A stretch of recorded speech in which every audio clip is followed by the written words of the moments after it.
So we're cruising along, everything's pretty good, and only I had done some stupid stuff. Nothing illegal, I didn't cheat anybody, I didn't lie, I didn't commit fraud, I didn't do anything like that, but I was just stupid. How many of y'all ever done something dumb with money? How many of you didn't raise your hand have a problem with lying? I borrowed too much money, and we were doing a lot of it on 90-day notes because we were flipping these houses, and our bank, our largest bank, got sold to another bank out of state. And the guy looks down and goes, there's a kid, 26 years old, owes us $1.2 million on 90-day notes. Let's limit this relationship, which is banker talk for ruin his life. And we weren't late on a single note, but they called all our notes because under the paper I signed, they had the rights to do that if they just squirreled, and they squirreled. I was the idiot that signed the paper that allowed that to happen, never dreaming that anybody would be that way.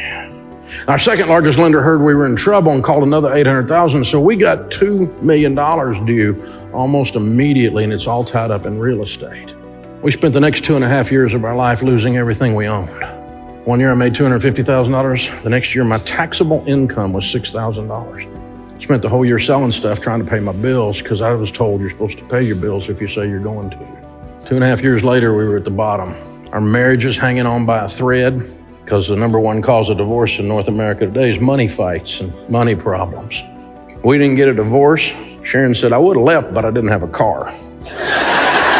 With a brand new baby and a toddler, and our marriage just barely hanging on, and my hopes and dreams crushed, we were bankrupt.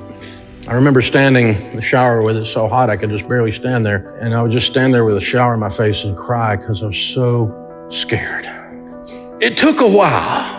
Instantaneously, things don't heal, do they? It takes a little time. So we didn't instantly bounce back. When you fall that hard, it's more of a splat.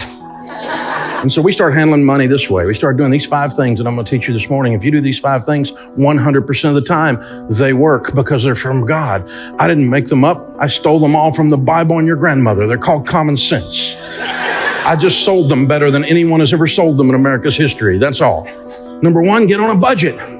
Jesus said, don't build a tower without first counting the cost, lest you get halfway up and you're unable to finish, and all who see you begin to mock you and say, this man began to build and was unable to finish. My friend John Maxwell says a budget is people telling their money what to do instead of wondering where it went.